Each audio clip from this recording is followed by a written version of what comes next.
Muito boa noite a você do Brasil e de outras partes do mundo que agora acompanha a TV Canção Nova. Nós estamos chegando com o nosso programa Além da Notícia da noite de hoje e já não é sem tempo de nós tratarmos de assuntos importantíssimos que o Brasil vai viver neste ano de 2022. Nós queremos no programa de hoje abordar política, economia e eleições. E claro, aproveitando o momento também agora entender um pouquinho do que está acontecendo lá em outra parte do mundo, entre Ucrânia e Rússia, e que o mundo inteirinho também se interessa e se envolve. Portanto, você que está aí do outro lado agora, é um programa muito especial que a gente possa refletir sobre tudo que agora estamos vivendo nestes primeiros dias do ano e o que vamos viver até o final deste ano, que promete muito. Bom, e para começar, eu quero saudar aqui nossos convidados da noite de hoje. Eu vou começar com o Rócio Barreto, cientista político. Faz tempo que você não estava aqui, hein, Rócio? É verdade, Ronaldo, mas estou sempre à disposição. Sempre que precisar, pode contar comigo. Prazer muito grande. O Rócio é especialista em democracia participativa, república e movimentos sociais, especialista em marketing político. E vamos aqui também receber na noite de hoje o Flávio Vidal, cientista político e mestre em sociologia. Fábio Vidal. Bem-vindo, Fábio. Obrigado, Ronaldo. É um prazer estar aqui. Estou aqui para somar no que for possível e ansioso por esse debate. Eu amo política e vai ser uma satisfação falar aqui com vocês hoje. Prazer te conhecer e te receber aqui. O Fábio é professor de Ciências Políticas e Gestão Pública da Faculdade Republicana, também atua como consultor político. Gente, olha, o assunto de hoje é este aqui, que a gente já anunciou: política, economia, eleições, um pouquinho de Rússia e Ucrânia, para que a gente entenda o que está acontecendo lá. Antes da gente começar, quero chamar aqui agora o VT, que a nossa equipe preparou para a gente já se introduzir neste tema. 2022 é um ano eleitoral. No mês de outubro, os brasileiros vão às urnas decidir o futuro político da nação. No Congresso Nacional, os trabalhos precisam ser ainda mais ágeis, já que deputados e senadores vão estar em suas regiões com mais frequência, apoiando bases políticas e realizando campanhas eleitorais. No Senado, 6 grandes temas devem ser analisados este ano. Dentre eles, a economia, com a proposta da reforma tributária, privatização dos Correios e a cobrança do ICMS, Imposto sobre Circulação de Mercadorias e Serviços, dos combustíveis. Outros temas em destaques giram em torno de projetos ligados ao licenciamento ambiental, regras de segurança e defesa, regularização fundiária e infraestrutura. Já na Câmara dos Deputados, novas regras para planos de saúde, projeto de lei que reduz tributos de combustíveis e 14º salário do INSS devem ser analisados pelos parlamentares. O desafio do governo federal é tentar emplacar na agenda de votações do Legislativo 45 propostas que têm como objetivo encaminhar as prioridades de trabalho do Planalto em 2022. Romper entraves da atividade econômica, aumentar a geração de empregos, expandir o mercado internacional e ampliar o Programa Social Auxílio Brasil estão entre as propostas. Boa parte dos trabalhos ganham força a partir do interesse da conquista de uma cadeira no Congresso e no Palácio do Planalto a partir de 2023. De acordo com o Tribunal Superior Eleitoral, as convenções dos partidos vão ser permitidas de 20 de julho a 5 de agosto. A propaganda partidária, extinta em 2017, também retorna este ano no rádio e na TV. O primeiro turno das eleições está agendado para o dia 2 de outubro. Um eventual segundo turno deve ser realizado no dia 30 do mesmo mês. A posse do presidente, vice-presidente e governadores acontece no dia 1º de janeiro de 2023. Já deputados e senadores assumem no dia 1º de fevereiro do próximo ano. Voltando, portanto, já quero aqui deixá-los livres para que a gente possa conversar sobre... Já começo com essa questão política. O nosso ano que começa, as perspectivas que a gente tem, e eu vou partir justamente da questão política. Como é que o Congresso Nacional vai trabalhar, se vai trabalhar muito ou pouco, as pautas importantes que a gente tem lá, o que dará para ser tratado, abordado num ano eleitoral. Começo com você, Rócio. Olha, Ronaldo, ano de eleições e um ano principalmente uma campanha mais cara que já existiu no Brasil, vai ser essa de 2022.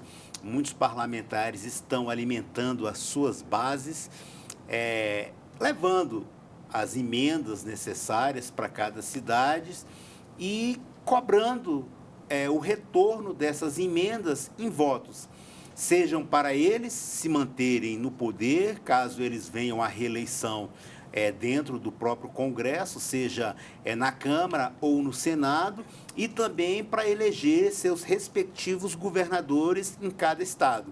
Cada parlamentar está montando sua base e, com essas emendas que foram levadas tanto no ano de 2021 como agora as do ano de 2022, quer sustentar a sua base eleitoral para manter o status quo. Essa é a finalidade, nesse momento, de todo o Congresso Nacional. Quando você se refere à campanha mais cara, é por causa daquele orçamento ali de 5 bilhões que foi aprovado? Isso, exatamente. A campanha... Os partidos estão bem abastecidos. Isso, a campanha de 2018 foi 2 bilhões, se não me engano. A de 2020 foi 4 bilhões, quase 4, 3,7. E a desse ano está aí 5,7 bilhões do fundo para as eleições. Exatamente por isso que eu falo que esse fundo eleitoral é muito caro. Eu conversava... Uma pergunta, esse dinheiro todo tem que ser gasto nessas eleições? Tem que ser gasto nessas eleições, exatamente. Porque esse fundo é dividido, existe uma fórmula de calcular. A primeira delas é pelo número de deputados que cada partido tem. Você já nos introduziu nessa questão aqui, já avançou um pouquinho nessa questão eleitoral, política, eleitoral, mas eu vou voltar aqui novamente ao assunto com o Fábio. Fábio, a sua introdução quanto a este ano, eu diria legislativo, o Congresso vai conseguir produzir algo com olho em outubro? Infelizmente, isso é uma máxima de todo ano eleitoral. Tipicamente, o ano eleitoral é um ano de, eu diria, baixíssimos trabalhos nas câmaras e também no Congresso, né? Então, como o Rossi bem colocou, a preocupação de todo deputado, senador, é de voltar para suas bases e continuar o processo. Então, ele está preocupado, em primeiro momento, em financiar ou fazer com que exista o próximo mandato, né? Conversava ontem com alguns deputados e muitos deles falaram, olha, eu estou com uma agenda reduzida em Brasília e a tendência é não ir mais para Brasília, né? E logo no início do ano legislativo, a gente viu que a alta taxa de contaminação fez com que os trabalhos se iniciassem de forma remota e isso também faz com que a gente tenha um pouco retorno nessa perspectiva. Agora, o que a gente pode esperar de pautas, né? As grandes pautas, esquece, não vai ser... Você fala de reformas, né? As grandes reformas não serão alavancadas. Por exemplo, a reforma administrativa tão sonhada, eu acho pouco viável que ela consiga ser encampada antes da eleição, né? O que a gente vai ter são discussões em termos de algumas proposições, medidas provisórias, e também alguns PLs que já estavam em discussão, mas nada sem grande transformação, né? Como o Rossi colocou, uma campanha altamente cara, né? A gente tem dois paradigmas, que é o seguinte, você opta pelo financiamento público ou você institui o financiamento privado. E aí o cidadão logo pensa, se for privado vai haver muita corrupção. Se for público, não tem problema. A gente está aqui diante, de fato, de um paradigma, não é? A gente tinha, de fato, financiamento privado que adotou o público e temos agora um constrangimento da sociedade que não pode votar lá a favor ou contra um fundão desse tamanho. Mas vamos lá. Deixa eu voltar aqui à questão. que você trouxe muito bem. O parlamentar esse ano quer estar mais próximo da sua base. Sim. Quer ser mais visto ali nos municípios do seu estado, porque pretende reeleição ou candidatura a um cargo executivo lá. E isto inviabilizará, Rócio, aqui a gente tenha projetos importantes, como o Fábio já falou aqui, que sejam Com toda votados. certeza, eles vão optar por trabalhar em suas bases. E o que a gente tem aqui neste ano que você acha que dá para levar para diante? Que os parlamentares vão levar? Alguns projetos aí. Olha, são projetos mínimos, são projetos pequenos, dos quais... Os grandes não vão. Não vão, nenhum projeto grande. A reforma administrativa não vai. Tributária. Discussões... Não, tributária muito menos. Muito não menos. vai, a tributária não vai. A economia está parada. E eu falo economia parada porque o Brasil não está produzindo como deveria. Muitas pessoas e até economistas e o próprio governo atribui isso daí à paralisada que o país teve em detrimento da Covid. Ronaldo, eu vou voltar à questão das eleições. Independente de um governo ser corrupto, ser ladrão, ser isso, se a economia vai bem, se o sujeito que mora lá na favela do Mingau estiver se alimentando bem, está empregado, tendo dinheiro para ter o consumo dele ali, seja de vestuário, seja de diversão, todo o consumo necessário para uma pessoa. Se ele tiver tudo isso, ele vai reeleger esse governo. Mas se esse governo, independente de estar envolvido em corrupção ou não, e a economia do país estiver mal, Você quer dizer o seguinte, o cidadão quer estar passando bem. Ele quer estar passando bem, independente da postura do governo. O governo pode estar roubando, pode ser corrupto, pode ser isso. Isso quer dizer, ele não enxerga a postura do governo, ele Não. enxerga o seu bem-estar. Exatamente. É isso também, Fábio? É isso. Eu gostaria de adicionar também aqui nessas questões de proposições que talvez consiga tramitar ainda nesse processo moroso que a gente provavelmente vivenciará nos próximos meses.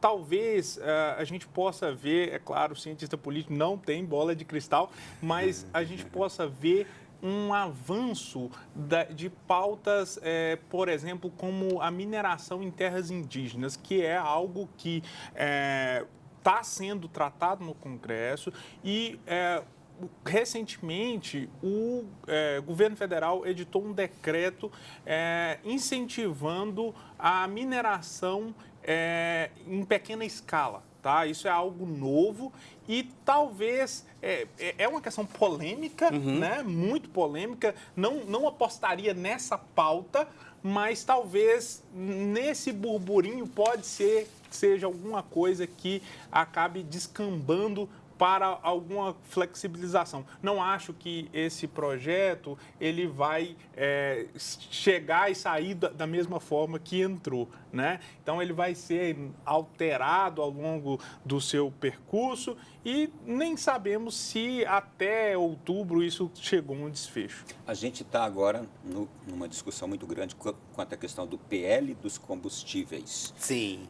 Essa questão vai prosperar, a discussão vai prosperar, não vai? E é possível que ele seja votado. Inclusive, há muitos indícios aqui de que o Senado já tomou a proposta, já está propondo votação. Eu acredito que pode ter algum sucesso, porém a conversão desse projeto na bomba para as pessoas será ínfima. Ele não vai conseguir ver esse resultado da forma que ele queria. Por exemplo, hoje a gasolina custa R$ 7,00 o litro aqui no Distrito Federal. As pessoas gostariam que com isso daí a gasolina fosse custar R$ 3,00, R$ 4,00. E isso não vai acontecer. A gente pode ver. O Fábio colocou bem aqui que o cientista político não tem bola de cristal. Não tem. O que a gente pode fazer devido aos fatos acontecidos, construir cenários após esses fatos acontecidos. Como eu falei, a gente está acostumado aqui no Brasil ver as pessoas votarem no candidato à reeleição desde que a sua situação esteja bem. Ele vota, independente do candidato ser corrupto, ser acusado disso, ser acusado daquilo. E votar ao contrário num outro, desde que sua situação esteja mal, independente do outro estar liderando bem o país, não tenha caso de corrupção. Mas se não tem caso de corrupção e o sujeito não come, ele não é reeleito. Agora, a gente tem visto cada mudança na política brasileira, a gente tem visto cada comportamento, a gente tem visto uma polarização, a gente tem visto tanta coisa. Tudo pode acontecer nesse ano? Eu não diria que tudo pode acontecer, não. Mas eu digo que peculiaridades cercam o nosso cenário cenário eleitoral de 2022. Que peculiaridades são essas? Primeiramente, do nosso histórico. Se tem algo que nós podemos afirmar categoricamente sobre o cenário eleitoral brasileiro é que nós nunca conseguimos fazer duas eleições com as mesmas regras eleitorais.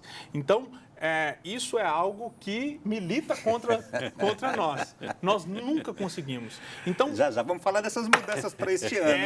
A gente altera o jogo, a regra do jogo... O tempo todo. O tempo todo. Então, pode-se esperar um cenário bastante diferente do que o passado. Isso aí é uma certeza. É inevitável este ano a gente começar a falar de agenda legislativa, política, porque é ano eleitoral. A gente está sempre pendendo para a questão eleitoral. Sim. Mas vamos chegar nela daqui a pouquinho mais profundamente. Eu quero tocar em dois assuntos aqui ainda neste bloco, que é o quê? O Brasil volta ao Conselho de Segurança da ONU. Sim. O que isso pode representar para nós neste ano, Fábio? Isso pode representar para a gente algo ainda que não vai, em primeiro ponto, sensibilizar o eleitor pela escolha do presidente ou não, tá? Eu quero dizer em termos políticos, econômicos. Em termos políticos, isso tem um peso, né, para o Brasil, no sentido de nação e tudo, traz uma relevância internacional no sentido de poder dialogar com seus pares e trazer um respeito, uma reputabilidade para o Brasil. Mas isso tem um preço, né? Então, eu olho isso ainda com um pouco ainda de estranheza, no sentido de que nós estamos com muitos desafios para entrar numa discussão como essa, sabe? Nós estamos ainda numa pandemia, né? A gente tem o péssimo hábito de falar assim, acabou, não acabou. Os indicadores econômicos não são bons, né? E a gente está entrando para uma seara que não vai resolver os nossos problemas básicos, inclusive, como o Ross estava mencionando aqui, do combustível. Né? A PEC dos combustíveis, intitulada PEC Kamikaze, ela traz, junto dessa questão de permitir os estados, né, alterar a alíquota do ICMS, junto dela tem um benefício, né, de auxílio diesel, né, para caminhoneiros, vale gás, né? Então, por isso que ficou conhecido como PEC Kamikaze, que daria um rombo no nosso orçamento. Me lembra de uma ironia da nossa política brasileira. E o relator no Senado é um senador do Partido dos Trabalhadores, o senador Jean Paul Prats, do Rio Grande do Norte. Né? É verdade. Ô, Rossi, agora a gente saiu da questão de segurança da ONU. Se você quiser comentar, eu vou deixar você comentar também no Conselho de Segurança. Mas o Brasil também entra formalmente, passa a ingressar à OCDE, isto é, a OCDE reúne as nações mais avançadas, livres, democráticas do mundo. Vou deixar você fazer também aí a sua reflexão sobre isso. A importância do Brasil também entrar neste momento na OCDE. Olha, Ronaldo, eu vou fazer uma analogia ao que o Fábio falou. Isso dá uma importância ao país, o nosso país ficou esquecido, principalmente na gestão do chanceler Ernesto Araújo. O Brasil ficou um tanto quanto isolado e muitas vezes até sendo tripudiado por outros países devido a forma que vinha sendo gerida as relações internacionais do Brasil com os mais diversos países. Essa entrada é muito relevante para o país, porque mostra a importância, o tamanho do Brasil, não só em questão geográfica, como também em questão relevante e econômica. O país precisa disso daí, é muito importante essa entrada, e o Brasil começa a caminhar a passos largos para o mundo. Essa é a intenção. Muito bem, senhores. Olha, nós estamos hoje no nosso Além da Notícia falando sobre o ano de 2022, política, economia, eleições. No último bloco a gente vai se debruçar um pouquinho sobre essa questão da Rússia e a influência de tudo isso, as consequências para o mundo todo também, para o nosso país. Chegou ao final do nosso primeiro bloco. No segundo bloco, aí sim, vocês avançaram um pouquinho, mas nós vamos voltar para falar disso, de eleições, de legislação, de mudanças. Aliás, tem muitas mudanças ocorrendo já. A gente já tem aí agora a propaganda política, que não é a propaganda eleitoral, que é essa só no período das eleições, mas voltando aqueles programas no rádio, na televisão, do partido A, do partido B, falando de seus candidatos, sua bandeira, tal, etc. Já já a gente vai se debruçar sobre isso na sequência aqui do nosso Além da Notícia.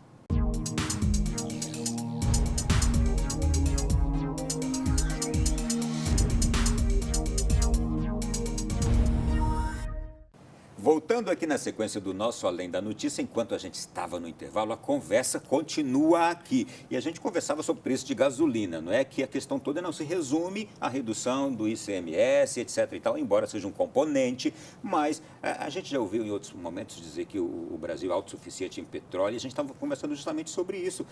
Por que o Brasil produz tanto petróleo e mesmo isso não resulta em baixo preço? E por que o Paraguai está do nosso lado, a Argentina está do nosso lado, o Uruguai pagam muito menos pelo valor do combustível do que nós pagamos aqui no Brasil? E vocês estavam aqui conversando sobre isso. Dá para a gente resumir rapidinho o porquê de tudo isso para explicar quem está em casa? Com certeza. Existe uma pressão cambial que faz com que, principalmente as commodities e todos esses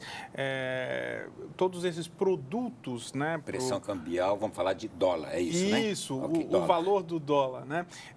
Todos esses produtos que nós adquirimos e que usamos no nosso dia a dia, seja a gasolina, o diesel, e o diesel ele tem um fator bem elástico dentro da economia, porque, olha só, tudo nosso depende do transporte nas rodovias, né? A economia brasileira depende muito das rodovias. Então, você gera uma inflação em escala, né? A alta nos combustíveis vai fazendo com que suba o preço dos demais alimentos e as outras coisas também. E o que a gente vê?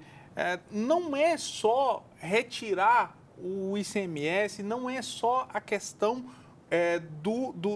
incidindo ali o imposto, né? Mas pelo fato do dólar ser volátil, né, e a nossa moeda está bastante depreciada, isso faz com que o preço da gasolina fique muito alto, e é por isso que o governo, o Congresso, melhor dizendo, tem reagido tanto falando que a gente precisa de mudar isso. Agora o brasileiro não entende. E por que eu fico dependendo deste preço do dólar? Se eu produzo muito combustível aqui, se quem pega o meu combustível aqui, como o Paraguai, vende mais barato do que eu, é isso que o brasileiro não entende. É verdade. Apesar da gente ter um câmbio flutuante, né, como o Fábio falou, a gente produz muito petróleo, porém o refinamento não é feito totalmente no Brasil. Apesar do Brasil ter várias refinarias, muitas foram desativadas, a gente produz o petróleo bruto, extrai o petróleo bruto e envia para país para fazer esse refinamento. Então, a gente vende uma pedra, um diamante, e compra esse diamante lapidado a preços maiores. Então, a gente consegue fazer com que tenha esse aumento. É uma interdependência. A gente pode usar esse termo mesmo, interdependência. A gente produz, mas não... Seria mais ou menos o seguinte, Ronaldo, você produz o tecido para fazer o seu terno. só que quem faz o seu terno é um outro país. Algo semelhante acontece com o suco de laranja. Nós somos o maior exportador de suco de laranja para os Estados Unidos. O que acontece? Nós mandamos ele bruto, né, no navio para os Estados Unidos, chega lá, esse suco é beneficiado, volta e a gente compra as caixinhas bem mais caras. Bem mais caras. Né? Tá certo. Vamos lá.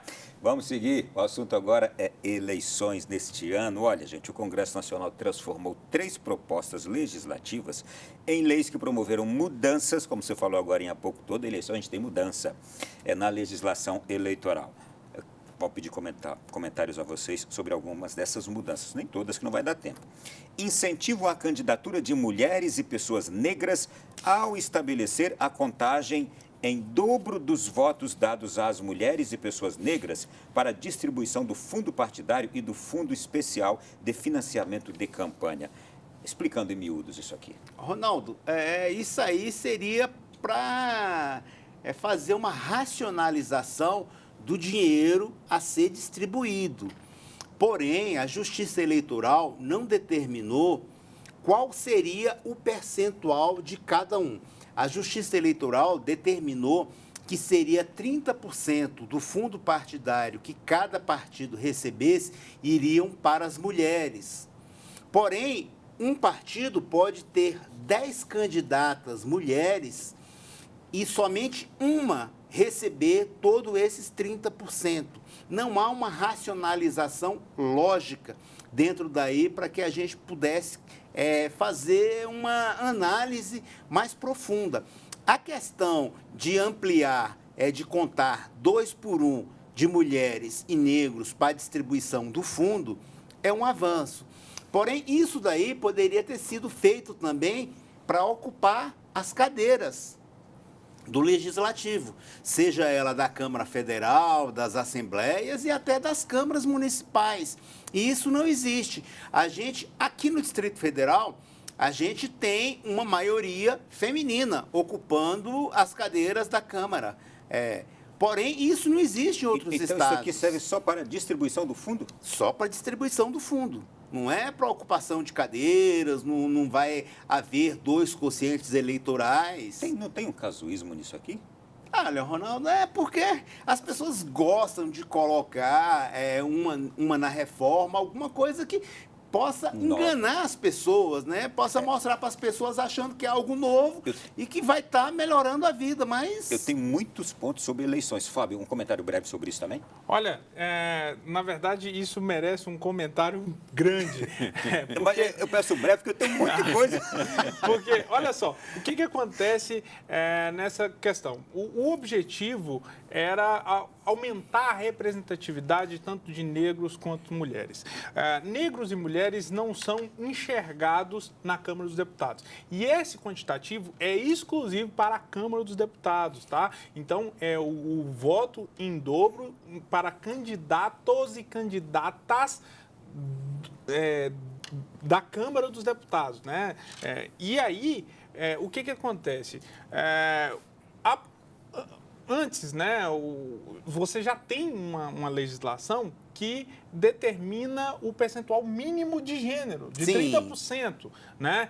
Mas só que o que foi observado? Foi observado que essas mulheres, elas eram chamadas apenas para cumprir a legislação.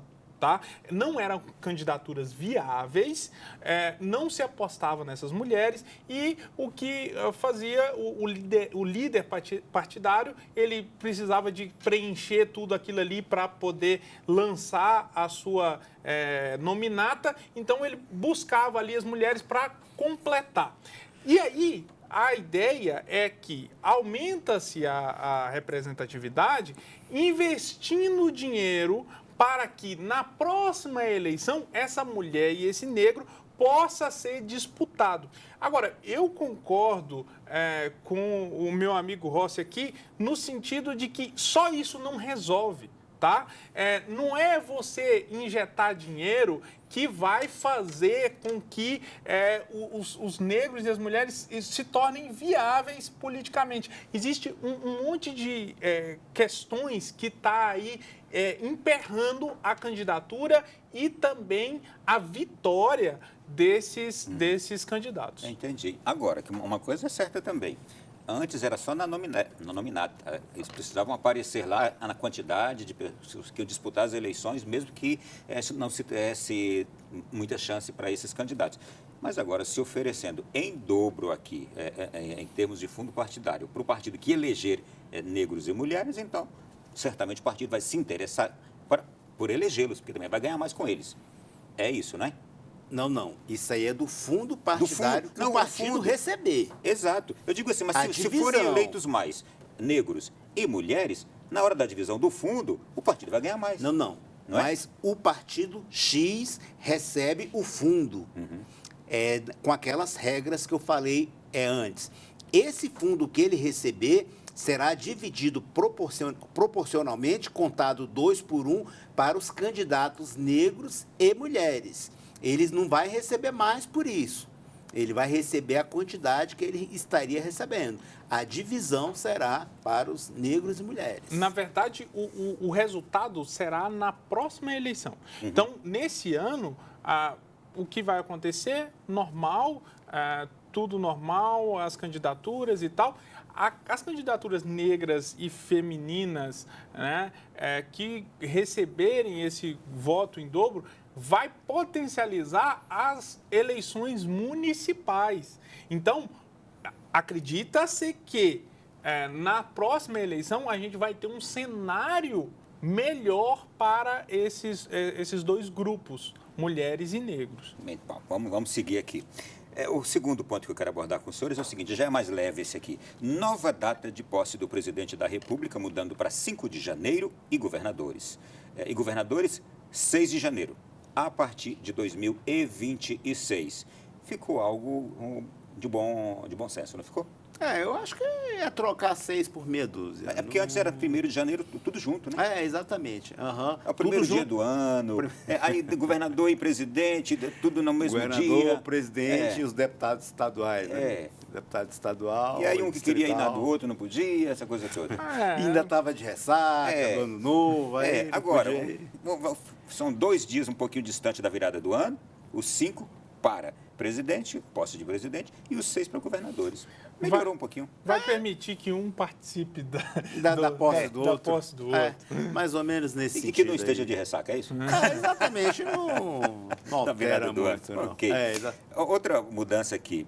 Essa mudança faz referência à incorporação de partidos. A sigla que incorporar outras legendas não será responsabilizada pelas sanções aplicadas aos órgãos partidários regionais e municipais e aos antigos dirigentes do partido. Eu quero entender isso aqui, não é? Como é que vai funcionar isso aqui? A sigla que incorpora outras legendas não será responsabilizada pelas sanções aplicadas aos órgãos partidários regionais e municipais e aos antigos dirigentes do partido incorporado. Isso seria, no caso, da junção dos partidos, o que aconteceu aqui com o PSL e o DEM, que virou a União. Isso aí, caso o DEM tenha sofrido alguma sanção antes, a União não vai sofrer com isso daí. Os respectivos parlamentares vão continuar eles respondendo. Vão continuar respondendo. E não a junção dos dois. Na verdade, o que acontece também é que agora é um novo partido. Sim. Né? Então, eles não podem carregar a marca do que ambos fizeram lá para trás, mas eles não vão deixar de responder, né? Individualmente, cada. Agora, a federação, se me permite... é que já ia chegar agora. Pronto, pode ir. A federação, ela traz um novo paradigma. Federação partidária, viu, gente? Federação partidária, ela traz um novo paradigma para a eleição. É algo novo, nós não estamos nada acostumados com essa mudança, mas é algo que, em alguns aspectos, se assemelha a coligação, as coligações, mas com diferenças bem delimitadas. Primeiro, a coligação, ela funcionava uma junção de partidos para a eleição. Acabou a eleição, os partidos voltavam a se assentar à mesa e continuar o seu jogo, cada um no seu canto. Agora, com a federação, ele é um casamento estável, porque quer dizer que o partido, né, as siglas que se juntarem, elas terão que ficar juntas após a eleição por 4 anos, durante um mandato, né? E sob a possibilidade, inclusive, de perder tempo de TV e de perder financiamento caso rompa com essa junção. Então, é um negócio muito sério. Se no casamento, quando você opta por romper, opta pelo divórcio, há uma sanção, né? Tem que dividir com o cônjuge tudo ali que vocês acumularam. Aqui na federação a coisa vai ser semelhante. O Rossi, quem entender a federação como uma solução talvez esteja se enganando, hein? Esteja se enganando, Ronaldo. E veja bem o seguinte, a federação, ela corresponde de cabo a rabo. Não pode ser uma federação por unidade federal. Aqui no Distrito Federal, fazer uma federação, na Bahia, fazer federação diferente desses mesmos partidos não é permitido, que era diferente das coligações. As coligações você podia fazer ela diferentemente em estados. E o Fábio falou bem aqui em relação à questão da federação ter um determinado programa de governo. Por exemplo, um partido não pode ser diferente da sua manifestação ideológica dentro de um determinado governo. Um partido que fez federação não pode ser oposição e o outro trabalhar com o governo. Não pode funcionar desse jeito. São situação ou são oposição. Não pode ser diferente isso daí. E isso daí perdura durante o mandato, 4 anos. Essa é a questão da federação. Por isso que a federação feita a nível nacional tem que ser estabelecida por todos os estados. E isso implica em muita coisa. Por exemplo, se o DEM... o DEM não, que hoje não tem mais DEM. Não, vamos fazer o seguinte, vamos pegar o exemplo concreto. O PSB e o PT estiveram conversando até bem pouco tempo sobre a federação. Sim. Entre eles ali. E aí discutiram por meses. Aí, não, vamos parar agora. A gente tem até 31 de maio, segundo a definição do STF, né, se não me engano. Tem até 31. A gente vai voltar a conversar de novo daqui a alguns dias. Sim. Isto é, não chegaram no acordo. Não chegaram no acordo e nem vai chegar. Aqui que vamos chegar. Por que é difícil esse acordo de partidos que conversam sobre federação? É pela questão de ser a nível nacional, Ronaldo, e determinados estados terem suas diferenças. Seus interesses ali locais. Interesses locais. Por exemplo, você deu o exemplo aí do PSB e PT. No Pernambuco, está certo que o PSB vai lançar candidato. Em São Paulo, é certo que o PSB vai lançar candidato. Porém, o PT também tem candidato para lançar a governo de São Paulo. No Rio de Janeiro, os candidatos apoiados pelo PSB talvez não seja o mesmo apoiado pelo PT. Tanto é que houve briga, houve falta de interesses aí entre o próprio Freixo, que hoje sai do PSB, ele não se comportou de forma que o PSB gostaria que ele se manifestasse em determinados casos ali. Então, há jogos de interesses em cada unidade da federação. Isso daí não é... E com a federação, esse jogo de interesse, a federação exige que esse jogo de interesse se resolva para um lado ou para o outro. Lado vai ter que ceder. E tem estado que nenhum dos dois lados quer ceder. É isso. Exatamente. Aqui no Distrito Federal, existe possibilidade do PSDB fazer federação com o MDB. Aqui no Distrito Federal, há 2 candidatos. Um pelo MDB e outro pelo PSDB, que é o Exalci Lucas, senador Exalci Lucas, e o governador Ibanez. Então, vai haver um dos dois tem que deixar o partido, caso haja essa federação. Porém, a federação vai até 31 de maio. E para que você seja candidato para essas eleições, você tem que estar no partido no máximo até 2 de abril. Você tem que estar... Honestamente, vocês acreditam que haverá alguma dessas propostas aqui entre esses partidos que estão dialogando de federação? Fecharão? Olha... Um ou outro, partido pequeno. Pequeno. Eu gosto sempre de trabalhar com a seguinte perspectiva. Toda alteração na legislação eleitoral, ela traz ônus e traz bônus. E no que se tange a federações partidárias, o que a gente vê é que há os dois lados. Primeiro, aqueles que advogam a favor da proposta vão dizer que a federação partidária favorece o eleitor no sentido de que ele aproxima o eleitor das siglas ou dos partidos que têm um traço próximo, né? Então, para o eleitor fica mais fácil entender que aqueles partidos comunicam da mesma ideia. Uma semelhança, né? Programática. Há uma semelhança programática. Outros vão também dizer a favor da federação que a federação vai favorecer o processo legislativo nas câmaras, nas casas legislativas. Por quê? Porque, imagina, nós temos um partidarismo exacerbado. Muitos partidos, 32 partidos, brigando em torno da tomada de decisão. Se você reduz esse número de partidos, entende-se que dividir o bolo fica mais fácil, né? Agora, aqueles que acham que a federação não é um bom negócio, vai dizer que a federação nada mais é do que uma forma de burlar a cláusula de barreira. A cláusula de barreira fala que os partidos que não atingirem 2% de votos nacionais para a eleição de deputado federal, esses deixarão de receber recursos para continuar o seu trabalho e também tempo de TV.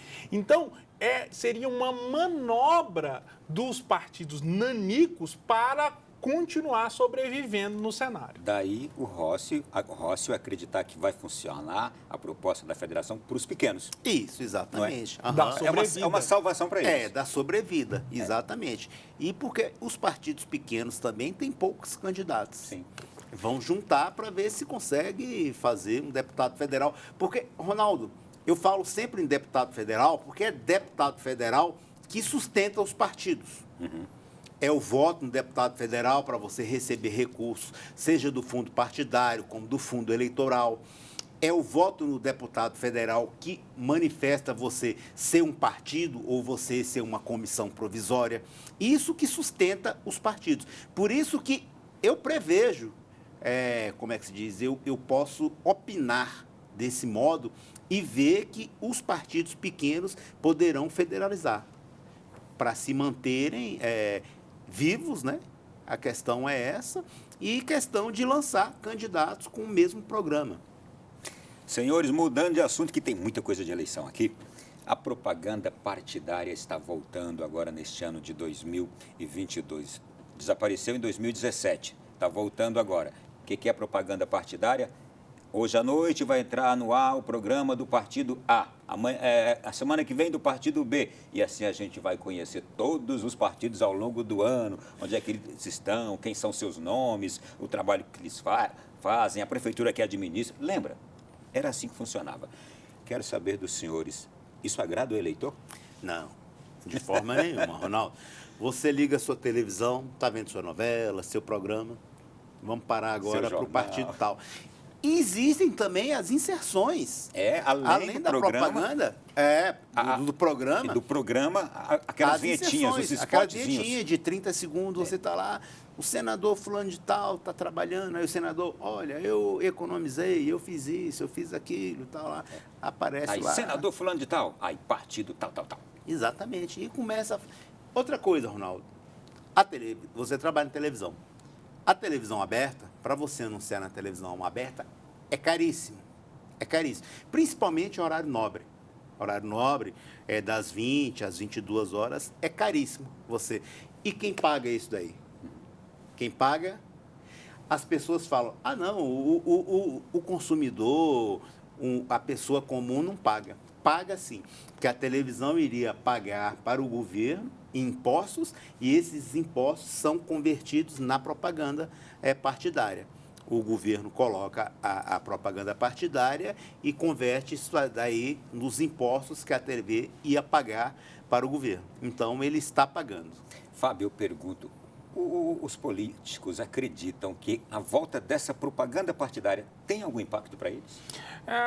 Olha só, eu não acredito que tenha algum impacto, porque hoje o cidadão ele está muito desacreditado com a política, tá?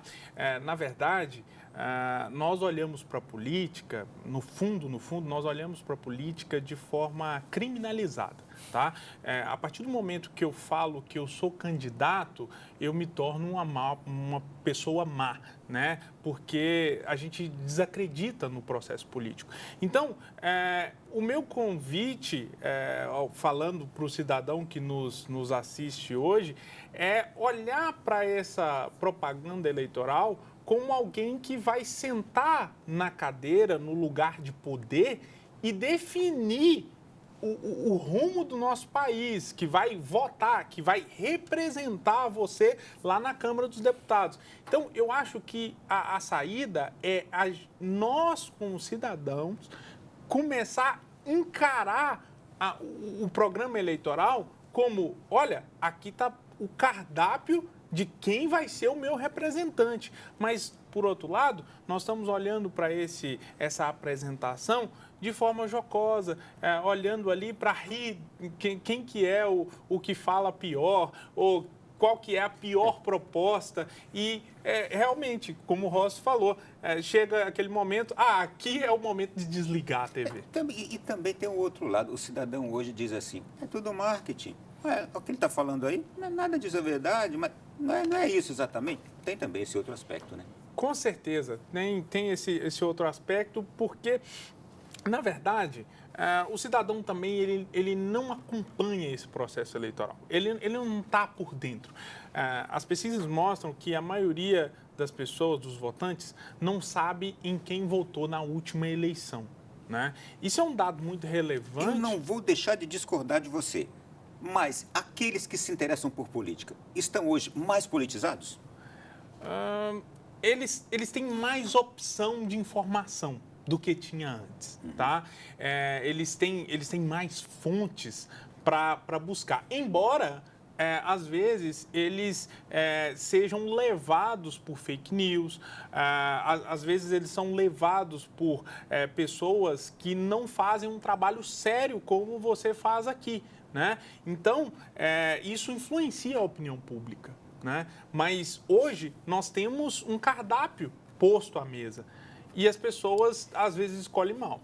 Eu vou concordar com você, discordar um pouquinho, pode? Pode, com certeza. Eu quero discordar um pouquinho o seguinte, eu acho, pelas minhas observações, que hoje o brasileiro está um pouquinho mais interessado em política. Eu sei que há uma grande parcela que não quer saber.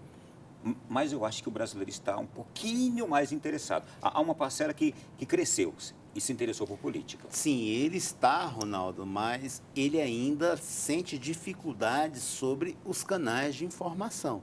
Ele sofre isso daí. A política hoje ela tem que ser discutida nas escolas, ser discutida nas igrejas, nos clubes, nas assembleias, e tudo isso as pessoas devem acompanhar, porque é somente através da política, Ronaldo, que a gente pode mudar a política. Não existe outra forma. Você fala assim, o senador ali está gastando muito, ele roubou, ele prometeu que ia fazer isso e não está fazendo. Ele está destinando as emendas a que ele tem direito, ele está destinando a outras coisas, a questões que poderiam ser evitadas e está investindo mais na saúde, porque o trabalho dos parlamentares é fiscalizar o governo federal. O governo federal, eu digo, O trabalho dos parlamentares é fiscalizar o executivo, independente da esfera a qual ele esteja. Deixa eu fazer uma outra pergunta agora a partir disso. E os políticos hoje estão mais vigiados? Então não, Ronaldo. Estão mais fiscalizados? Não estão. Eles estão fazendo... eu falo para você aqui, como o Fábio disse anteriormente, que os cientistas políticos não têm bola de cristal.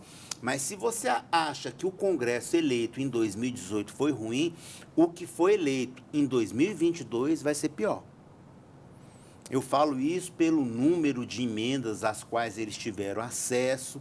Inclusive, esses recursos serão usados na campanha agora pelo valor do fundo partidário que vai fazer com que seja mantido o status quo.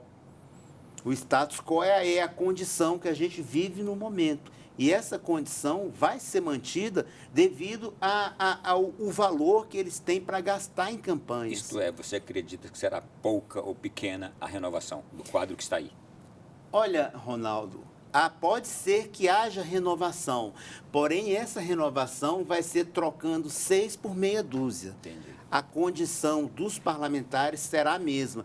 Em 2018, a gente viu as eleições aí, tanto para os parlamentares como para o executivo, da renovação do cidadão que não era político, que não tinha muita coisa a ver com partido, não estava trabalhando com a velha política, não era visto como um político de carreira, anti-PT, anticorrupção, anti-isso. O mote das eleições 2022 vai ser semelhante à das eleições municipais de 2020. O político que já fez alguma coisa, que tem uma representação e que tem um recal para mostrar para a população, independente que tenha sido ele pessoalmente ou do mesmo grupo que ele representa, da família ou de alguém que ele está representando naquele momento. Esse vai ser o mote das eleições 2022. O candidato que já fez alguma coisa ou que esteja no mesmo grupo, que tem algo a deixar. Deixa eu avançar aqui. Eu queria tanto continuar, mas eu quero avançar também. Se você quiser, pode voltar. Porque alguma coisa, tá, Fábio? Nos Estados Unidos, a gente tem 2 partidos, democratas e republicanos. Isto lá é polarização? E pergunto, o que é polarização? Sem citar nomes aqui no Brasil, nós todos os dias passamos a falar o Brasil está polarizado, não é? O que é polarização?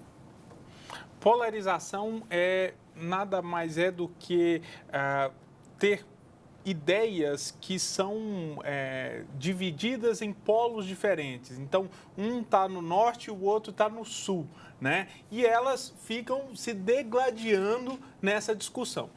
Você estava mencionando a questão dos Estados Unidos, ali é o desenho do sistema eleitoral que confere essa prerrogativa de você ter dois partidos que aparecem mais na discussão, embora existam outros. Né? É mais ou menos aqui no Brasil como está. Inclusive, outros partidos que podem disputar eleições nacionais. Existem outros nos Estados Unidos prontos para isso daí. Só não tiveram o sistema eleitoral que faz com que seja mantido esses dois. Agora, aqui no Brasil, a gente vê que tem um histórico já de polarização e que vai certamente marcar essa eleição novamente, né? O Rossi levantou um ponto extremamente pertinente. Existe um perfil delineado de quem que serão os candidatos. E esse perfil, ele é definido pelas regras que a gente estava falando aqui.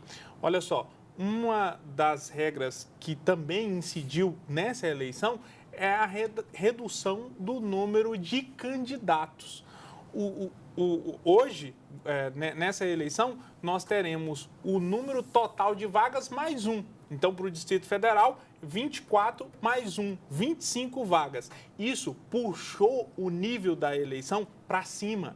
E, com isso, o perfil mudou. Por quê? Porque eu vou ter que apostar em alguém viável e eu não vou dar lugar por uma palavrinha em inglês, o outsider, né? Aquele de fora da política. Eu queria entender isso aí agora que você trouxe. 24 mais 1? Como assim? Me explica aí. 24 mais 1, 24... A Câmara Distrital são 24... 24 cadeiras. 24 aí aumenta mais um. Câmara Federal, 8. 8 mais 1, 9. Tá, Independente de ser federação ou partido isolado. Porque antes é o mas partido... isso vai acrescentar, de fato, na hora da eleição? Não. Não, vai ser os candidatos agora. Por exemplo, o número de candidatos. o MDB sai sozinho aqui no Distrito Federal. Pode lançar até 25 candidatos para a Câmara Legislativa. Para a Câmara Federal, pode lançar até 9 candidatos. O que era diferente das eleições isso passadas. para cada que eram partido, entendi. cada partido ou federação. Entendi. Agora sim, ficou entendido. E isso elevou bastante o nível da eleição. É uma eleição para político profissional. Puxa, olha, mas eu não perguntei nem metade das questões de eleições e o bloco acabou. A gente vai tentar avançar um pouquinho no próximo. E você que está em casa, segura um pouquinho, já já a gente volta continuando aqui essa nossa conversa e vamos falar um pouquinho de Ucrânia e Rússia também, tá bom? Até já.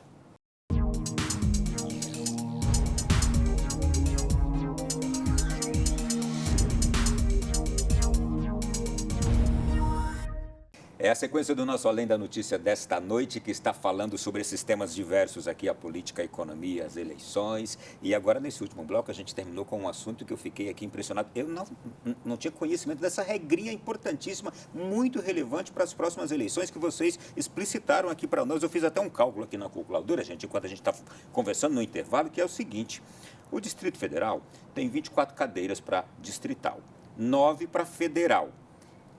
Se no Distrito Federal tivermos 32 partidos concorrendo a essas eleições, cada um desses partidos ele poderá ter 25 candidatos à vaga para a Câmara Distrital, cada um deles, e 10 candidatos para federal, cada um deles.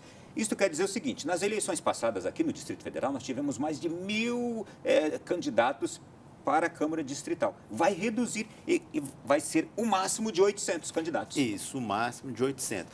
Ronaldo, fazendo só uma correção. Aqui no Distrito Federal, a Câmara Federal, nós temos 8 vagas. 8 vagas. É 8 mais 1. 8 mais 1. 9 vagas. Agora, sim, 8 mais 1. Poderá ser no máximo 9 candidatos por partidos.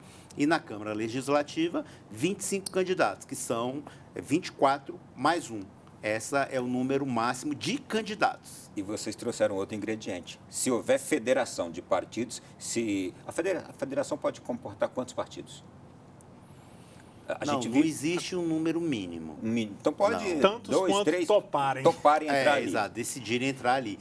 A dificuldade da federação é que elas têm que ter um mesmo programa partidário, ter uma ideologia bem próxima. E nessa questão de vagas, se 3 partidos se federarem, os 3 terão aqui que se comportar com esse mesmo número. Mesmo número de... 8 vagas para federal, se for o caso do DF. 8 mais 1. Isso. 24 mais 1. 24 mais 1. Terão que ser aí. E eles vão fazer a divisão de acordo com o que eles acharem mais conveniente. A conveniência de cada partido. Se o partido A tem 10 candidatos que eles acham que são relevantes, que têm maiores chances, pega 10 para um e as outras divide entre os dois. Em suma aqui, gente, é o seguinte: 32 partidos temos no Brasil. Se no Distrito Federal tivermos 32 partidos, estou dando o exemplo do Distrito Federal, com 24 vagas para distrital, mais 1, então nós teremos um máximo de candidatos a deputado distrital no DF de 800 candidatos. 800 candidatos. Na última eleição eram mais de 1.000. Mais de 1.000. Reduziu o número. Aumentou o fundo partidário.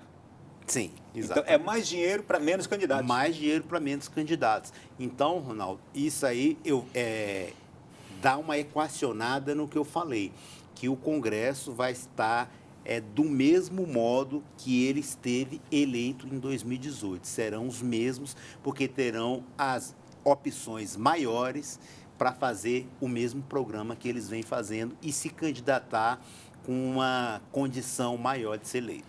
Ronaldo, se me permite, eu acho que a gente pode até falar assim para o telespectador o que esperar da eleição, né? Quando fechar lá a última urna, começar o resultado, o que esperar se nós cansamos de falar nesse programa que cientista político não tem bola de cristal, mas a gente está sempre tentando prever o que vai acontecer. E o que esperar é candidatos de faixa etária um pouco mais elevada, tá? Porque serão candidatos mais experientes, pessoas que já foram testadas na política. Por quê? Porque essa medida colocou uma alta responsabilidade sobre a mesa e principalmente nos ombros dos líderes partidários que formam as nominatas. Eles precisam fazer escolhas certeiras, porque são poucas vagas e aquilo ali vai definir o sucesso ou o insucesso daquele partido. Vamos repetir, gente. Cada partido, no caso aqui do DF, poderá escolher 25 pessoas para serem seus candidatos. Antes não tinha limite, poderiam ser mais. Não. Não é? O limite antes era, caso o partido saísse sozinho, 150% do número de vagas. Então, aqui, para a Câmara Legislativa, poderia lançar 36 candidatos. 36. E caso coligasse, seria 200% das vagas. 2 partidos teriam direito a 48 vagas de 48 candidatos para disputar a Câmara Legislativa. É muito relevante essa mudança, muito relevante. E aquilo que você falou, vai ser uma eleição para políticos mais experientes. Exatamente. Você vai trocar a quantidade pela qualidade. Por isso, não é todo candidato que vai conseguir ser candidato às eleições esse ano. Porque é necessário estar afiliado a um partido político. Porém, nem todo partido político vai aceitar um candidato que não tenha condições, não tenha expressão mínima de ser candidato e obter votos. Porque cada voto ali vai melhorar a condição daqueles que têm condição de ser eleito. Senhores, ainda nessa questão, já a gente muda para a Rússia e Ucrânia, como é que o eleitor deve olhar essas negociações entre partidos que estão ocorrendo agora? Como o eleitor deve olhar para essa busca de aliados, muitas vezes aliados que são antagônicos, já foram no passado antagônicos, não é? Estavam em lados completamente opostos e diziam coisas terríveis um do outro, mas eu sei que a política sempre foi assim também, não é? Sim. Uhum. Como é que o eleitor deve olhar para trocas de partidos também, de muitos candidatos? É o momento agora em que tudo está acontecendo, não é? Então, o eleitor, ele deve olhar para tudo isso com bons olhos? Ronaldo, eles podem olhar... Você olha sempre com o olho de uma forma que você possa estar um tanto quanto desconfiado. Na política não existe inimigos. Não existe inimigos. Pode brigar, discutir no Congresso. Você me respeita, você não faz isso, você é ladrão, você é corrupto. Porém, em determinados momentos, eles estarão juntos. Vão sentar à mesa, vão participar de uma mesma refeição e vão discutir problemas que possam ser resolvidos por ambos e dar soluções melhores para ambos. Isso aí o eleitor pode ficar desconfiado. Você falou agora a mudança de partido, vai começar agora a janela partidária. A janela partidária permite que os deputados possam trocar de partidos sem sofrer alguma sanção de infidelidade partidária.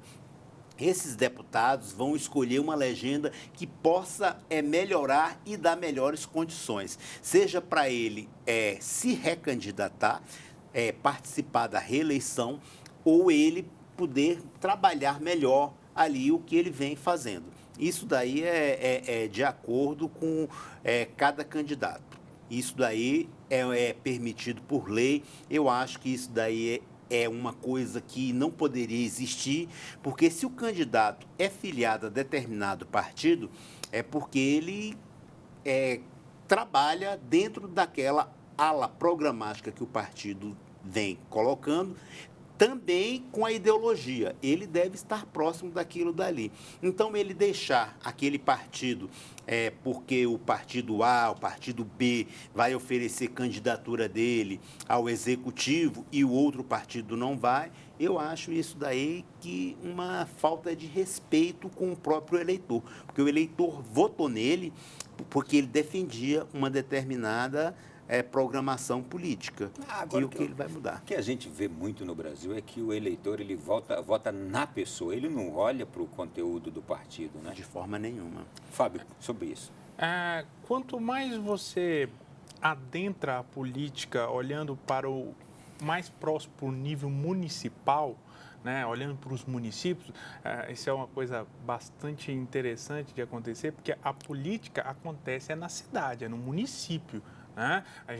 Essa ideia de união, de federação e tudo, foi um construto humano, né? Mas ela acontece lá no município.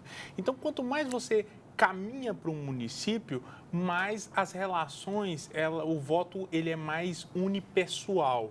Né? Eu voto no Ronaldo porque eu o conheço, porque eu conheço a família do Ronaldo, porque eu assisti os princípios que ele defendeu na TV. Então, eu não estou olhando tanto para o partido. É claro que existe uma boa porcentagem representativa que olha também para a questão partidária, né? Mas, no geral, lá no município, as pessoas estão olhando para isso, tá? Uma outra questão, Ronaldo, só para completar, eu sei que o tempo é mínimo aqui, mas as pessoas têm que ter ideia também de qual a nominata determinado candidato está participando.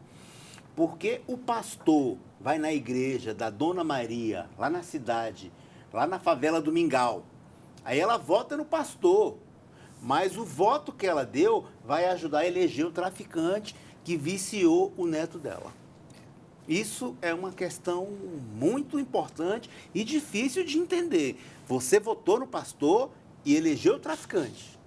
Ambos participaram da mesma nominata, porém o traficante tinha mais dinheiro e mais condição de ser eleito, mas necessitava do voto do pastor para poder completar o quociente eleitoral e garantir a vaga dele, seja na Assembleia, na Câmara Municipal ou na Federal. Entendi e concordo plenamente com você. A pessoa que votou não olhou a nominata, aquele partido que estavam ali os dois, não é? Aham, exatamente. Tudo bem.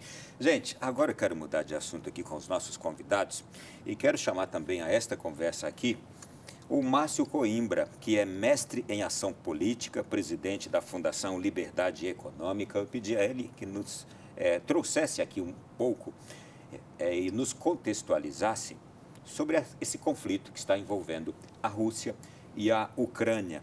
E que nessas últimas semanas a gente foi cada vez mais se inteirando ali da situação, vendo crescer as tensões, que agora parecem ter diminuído um pouquinho, o arrefecimento agora da possibilidade de um conflito. Mas é importante a gente conhecer um pouquinho de tudo isso, porque chegou tão perto de nós aqui, foi causa de reflexão em tantos momentos, na televisão, no rádio, em tantas coisas. Vamos entender a origem desse conflito? Márcio Coimbra, por favor. Por trás das articulações, movimentos e manifestações sobre a Ucrânia, existe um jogo de geopolítica internacional, disputas e vinganças internas. A Ucrânia é um país independente que pleiteia entrar na União Europeia e na Aliança Militar do Ocidente, a OTAN. Entretanto, a Ucrânia está na fronteira entre o Ocidente e os interesses russos, que permeiam seu território e a sua cultura. Existe um embate entre duas Ucrânias históricas, separadas pelo rio Dnieper, com importância estratégica, tanto geográfica e histórica quanto política e econômica. A situação atual merece uma análise embasada, principalmente nos fatores que movem os personagens da crise instalada no país. O país passou grande parte da sua história sob domínio de outras nações. Nascida na região do antigo Reino da Rússia, foi formada pela chegada dos bizantinos, eslavos e escandinavos. Conheceu o cristianismo, predominante até os dias atuais, no século X, e caiu sob domínio lituano e polonês após a invasão mongol da antiga Rússia. O rio Dnieper, no século XV, foi responsável pela linha divisória do país.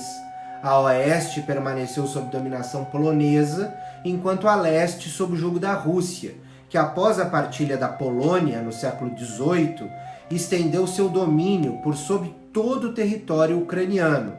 Após a tentativa de independência durante a Revolução Comunista Russa de 1917, foi partilhada mais uma vez mediante o Tratado de Riga, em 1921, deixando as margens ocidentais do Dnieper sob domínio tcheco, romeno e mais uma vez polonês. O lado oriental permaneceu sob domínio de Moscou. A independência real e de fato de todo o território ocorre somente com a queda do comunismo e o desmembramento da antiga União Soviética, em 1991, quando o parlamento declara a independência em 24 de agosto. A gente vê que a questão é muito antiga. E quando se trata de questões antigas, não são fáceis de resolver, ainda mais numa cultura como aquela do leste europeu, né? Exatamente, Ronaldo. A gente vê aí que um dos maiores problemas hoje, uma das questões mais debatidas é a entrada da Ucrânia na OTAN. Isso aí a gente vê que há questões maiores do que a gente possa imaginar. Porque isso entrega justamente a intenção da Rússia de querer reanexá-la como fez com a Crimeia. Não é? Do mesmo modo, exatamente. Por exemplo, se os Estados Unidos quiser instalar bases nucleares na Ucrânia, que fica pegadinha ali na Rússia, eles poderiam estar objetivando isso. Seria como se a Rússia chegasse em Cuba, na Venezuela, e quisesse instalar bases nucleares ali, instalar mísseis, que fica a poucos quilômetros dos Estados Unidos. É uma questão geográfica e definida politicamente. Então, por isso que está essa briga aí nesse momento. É a minha visão, nesse momento, uma briga mais política. É a gente dizer aqui, eu vou falar novamente, eu acho que eu já falei isso aqui, a Guerra Fria ainda não acabou. É isso que eu ia dizer, e traz à tona novamente a inimizade política entre Rússia e Estados Unidos. Exatamente. Não é porque a União Soviética se desmembrou que a Guerra Fria acabou. Não acabou. Vai sempre existir. Tem o aspecto comercial também, que é o quê? A localização estratégica da Ucrânia. E é sobre isso que fala agora o Márcio. A posição estratégica da Ucrânia, que abrigou o desastre nuclear soviético em Chernobyl, encontra-se além das suas grandes reservas de manganês, carvão e ferro. Mais do que para qualquer país, possui importância seminal para a Rússia.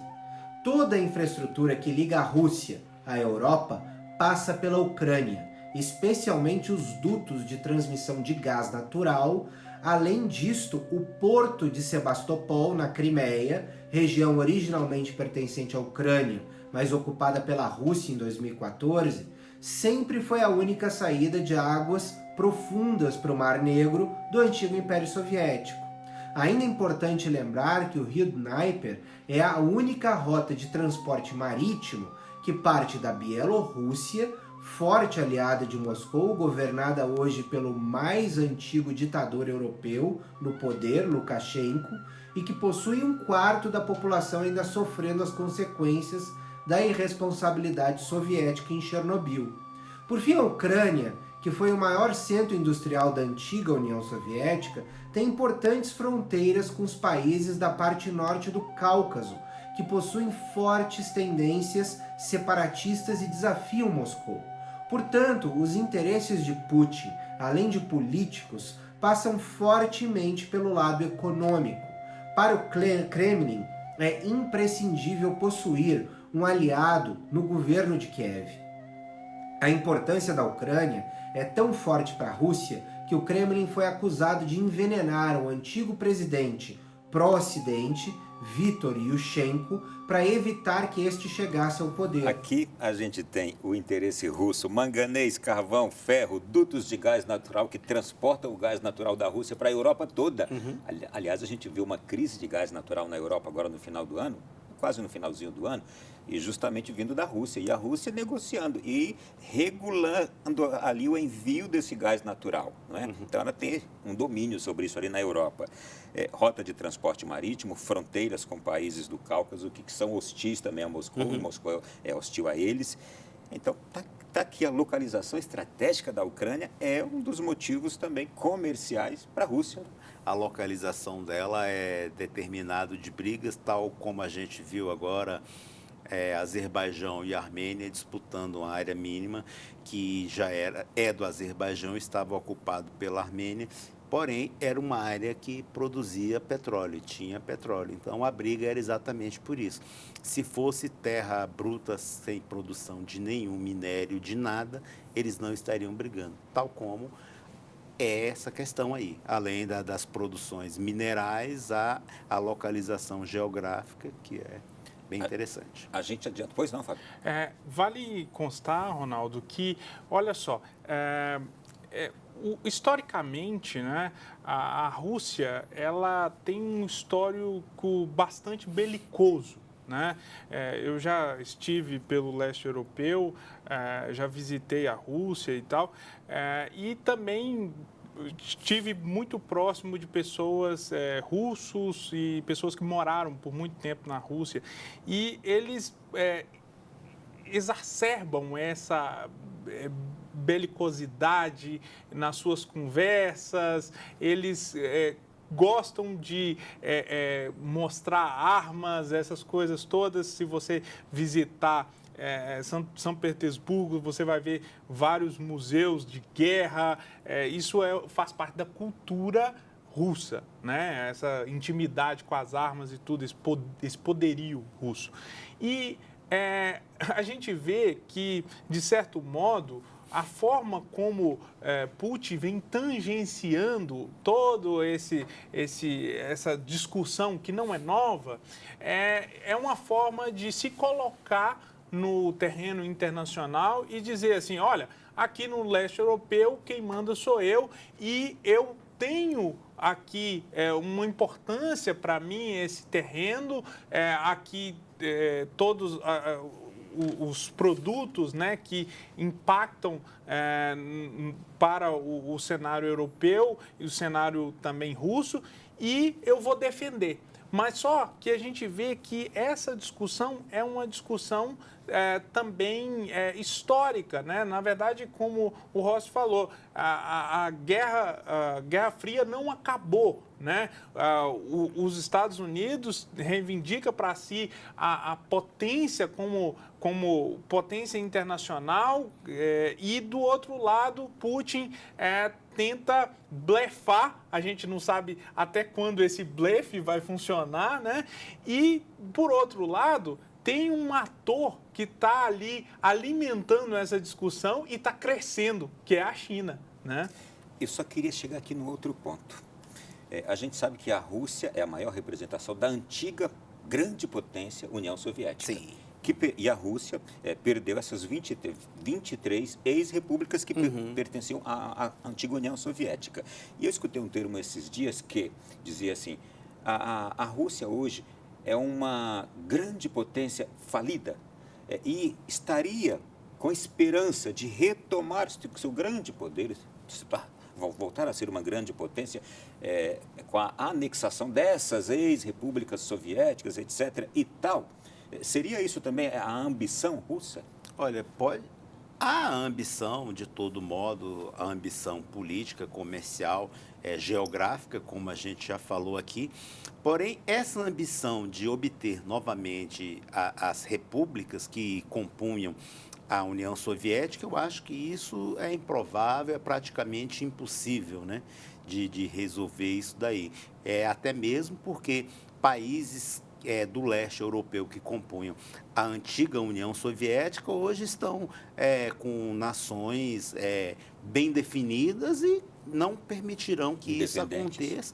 Independentes, não permitirão que isso aconteça, inclusive algumas participando de organizações mundiais. Isso aí é praticamente impossível. Eu não creio que isso venha a acontecer e nem que essa questão da Ucrânia seja um primeiro passo para que isso venha acontecer. Eu acho que essa ação da Ucrânia é uma ação independente, tudo isso daí. Para concluir agora, o Márcio Coimbra nos fala justamente sobre os temores e prováveis ambições de Moscou. Sim. Moscou teme perder a influência na Ucrânia e sepultar dessa forma um importante aliado para o ressurgimento do Império Russo sob domínio de Putin, praticamente um czar. ele não aceita perder a influência em países como Uzbequistão, Tajiquistão, Quirguistão, que formaram as 22 repúblicas da União Soviética. A Ucrânia é uma delas. Dentro desse jogo de nervos, Putin ameaça com a invasão, mas pode estar tramando um movimento de longo prazo. Poderia pedir mais autonomia para as regiões do leste da Ucrânia, que vivem praticamente em guerra civil, facilitando a influência russa local e seu natural desmembramento da Ucrânia em pouco tempo. Putin avançaria até no mínimo ao rio Dnieper com facilidade, e certamente o fará se a Ucrânia decidir entrar na aliança militar do Ocidente, a OTAN, e continuar o seu processo de aproximação com a União Europeia. Esperar para ver. Isso. Deixar o tempo passar agora. E também pedir a Deus que não seja deflagrada esta guerra, esse conflito lá que estava desenhado, não é? Mas, senhores, eu quero aqui agradecer pela participação de vocês. Foi um prazer muito grande recebê-los, a gente poder já conversar neste começo de ano sobre esses assuntos todos aqui e iluminar um pouquinho o cenário que está por vir aí. Fábio, muito obrigado. Eu que agradeço e deixo aqui a minha presteza e a minha disposição em retornar. É sempre um prazer falar sobre política, é sempre um prazer debater. Muito obrigado, Rossi. Foi um prazer conhecê-lo, hein? Enormemente. Rossi, você já é de casa também, obrigado. Ronaldo, agradeço a oportunidade, foi muito bom o bate-papo aqui com o Fábio e eu me coloco à disposição sempre que precisar. E a você de casa, eu deixo aqui meu sincero abraço e espero ter contribuído para o debate, principalmente o debate político no ano de eleição, que é necessário a cada um de nós. Forte abraço a todos. Outro. A você de casa que esteve conosco, aquela gratidão. Olha, começou o ano, né? Começou o ano político, o ano eleitoral, começou tudo e agora olhares bem atentos. Atenção para tudo isso que a gente conversou aqui também. É você quem decide o futuro do nosso país. Sim, naturalmente, você decide o futuro do nosso país. Um bom 2022. Na próxima semana a gente se encontra aqui no Além da Notícia. Grande abraço e até lá.